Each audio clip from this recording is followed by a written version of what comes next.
ದೇಶದ ಬೆನ್ನೆಲುಬು ರೈತ. ಅದನ್ನು ಸಹ ನಮ್ಮ ಪ್ರತಿನಿಧಿಗಳು ಮರ್ತಿದ್ದಾರೆ. ಒಬ್ಬ ಗಡಿ ಕಾಯುವ ಯೋಧ ಒಂದ್ ಕಡೆ ಆದ್ರೆ ಮತ್ತೊಂದು ಕಡೆ ಇನ್ನೊಬ್ಬ ಅನ್ನದಾತ ಅವನು ಒಂದು ರೀತಿಯ ಯೋಧ ಇದ್ದಾಗೆ.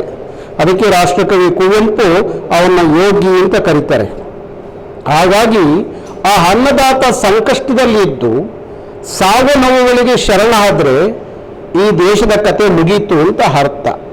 ಹಾಗಾಗಿ ಅವನು ಬೆಳೆದಂಥ ಬೆಳೆಗೆ ಸರಿಯಾದ ಬೆಲೆ ಸಿಗದೆ ಹೋದ್ರೆ, ಅವನ ಬದುಕು ಹಸನಗೊಳ್ಳದೆ ಹೋದ್ರೆ, ಅವನ ಬದುಕು ನಾಶವಾದ್ರೆ ದೇಶದ ನಾಶ ಅಂತ ಹೇಳಿ ನಾವು ಅಂದ್ಕೋಬೇಕಾಗಿದೆ.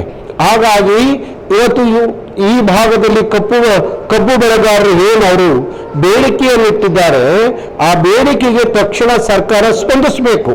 ಮೊನ್ನೆ ಮಂಡ್ಯ ಜಿಲ್ಲೆಯಲ್ಲಿ ಒಬ್ಬ ರೈತ ಸಾವನ್ನು ಅಪ್ಪಿದ.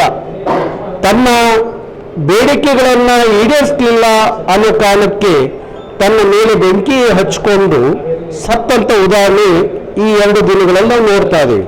ಹಾಗಾಗಿ ನೂರಾರು ಜನ ರೈತರು ಕರ್ನಾಟಕದಲ್ಲಿ ಸಾಲದ ಬಾಧೆಗೆ ಸಿಕ್ಕಿ ಸಾವಿಗೆ ಶರಣಾಗಿದ್ದನ್ನ ಇತಿಹಾಸದಲ್ಲಿ ಕರ್ನಾಟಕದಲ್ಲಿ ನಾವು ನೋಡ್ತಾ ಇದ್ದೀವಿ.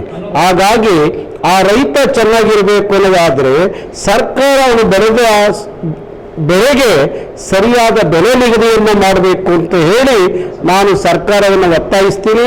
ಹಾಗೆ ಸರ್ಕಾರದ ಮಾನ್ಯ ಮುಖ್ಯಮಂತ್ರಿಗಳ ಜೊತೆಯಲ್ಲಿ ಆ ವಿಚಾರದಲ್ಲಿ ಇವತ್ತು ಬೆಳಗಾವಿಯಲ್ಲಿ ಬಹುದೊಡ್ಡ ಚಳವಳಿ ಪ್ರಾರಂಭ ಆಗಿದೆ. ಹಾಗಾಗಿ ಆ ಚಳವಳಿಯಲ್ಲಿ ನಾನು ಇವತ್ತು ಭಾಗಿಯಾಗಬೇಕಾಗಿತ್ತು. ಬೀದರ್ನಲ್ಲಿ ಕಾರ್ಯಕ್ರಮ ಇದ್ದ ಕಾರಣ ನಾನು ಈ ಕಡೆ ಬಂದೆ.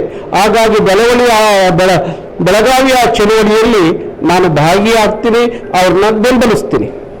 ಒಂದ್ ಕಡೆ ರಾಜ್ಯ ಸರ್ಕಾರ ಕೇಂದ್ರದ ಕಡೆ ದುಡ್ಡು ಮಾಡ್ತಾ ಇದೆ. ಇದು ಕೇಂದ್ರದ ನಿಗದಿ ಮಾಡಬೇಕಾಗಿರೋದು ನಮ್ಗಲ್ಲ ಅಂತ ಹೇಳ್ತಾ ಇದೆ. ಒಂದ್ ಕಡೆ ವಿಜಯೇಂದ್ರ ಅವರು ರಾಜ್ಯ ಸರ್ಕಾರದ ಮೇಲೆ ಬೋಟ್ ಮಾಡ್ತಾ ಇದ್ದಾರೆ. ಏನ್ ಹೇಳ್ಬೇಕು ಸರ್? ನೋಡಿ, ರಾಜಕಾರಣದಲ್ಲಿ ಅದು ಸಹಜ. ರಾಜ್ಯ ಸರ್ಕಾರ ಇಲ್ಲಿ ಕಾಂಗ್ರೆಸ್ದು, ಕೇಂದ್ರ ಸರ್ಕಾರ ಬಿಜೆಪಿದು. ಅವರು ಅವ್ರನ್ನ ಅಲಗಣಿಯೋ ಬದಲು ಅವರಿಬ್ಬರು ಸೇರಿ ರೈತರ ಸಂಕಷ್ಟ ಏನು ಅಂತ ತಿಳ್ಕೊಂಡು ಅದಕ್ಕೆ ಪರಿಹಾರ ಹುಡುಕಬೇಕು ಹೊರತು ರೈತನ ಸಾವಲ್ಲಿ, ರೈತನ ನಷ್ಟದಲ್ಲಿ ರಾಜಕಾರಣ ಮಾಡುವಂಥ ರಾಜಕೀಯ ವ್ಯವಸ್ಥೆ ಅದು ನಿಲ್ಲಬೇಕು. ಅದು ಸರ್ವನಾಶ ಆಗಬೇಕು. ರೈತರ ಆಗು ಹೋಗುಗಳಿಗೆ ತಕ್ಷಣ ಸ್ಪಂದಿಸೋದು ಆಗಬೇಕು. ಅವರ ಸಾವು ನೋವುಗಳು ಆಗದಂತೆ ನಿಗಾ ಇಟ್ಟು ಅವರ ರಕ್ಷಣೆಗೆ ಕರ್ನಾಟಕ ಸರ್ಕಾರವೂ ನಿಲ್ಲಬೇಕು, ಭಾರತ ಸರ್ಕಾರವೂ ನಿಲ್ಲಬೇಕು. ನೀವಿನ್ನೂ ನಮ್ಮ ಚಾನೆಲ್ನ ಸಬ್ಸ್ಕ್ರೈಬ್ ಮಾಡ್ಕೊಂಡಿಲ್ಲ ಅಂದರೆ ಕೂಡಲೇ ಸಬ್ಸ್ಕ್ರೈಬ್ ಮಾಡಿ, ಲೈಕ್ ಮಾಡಿ, ಬೆಲ್ ಬಟನ್ ಒತ್ತಿ.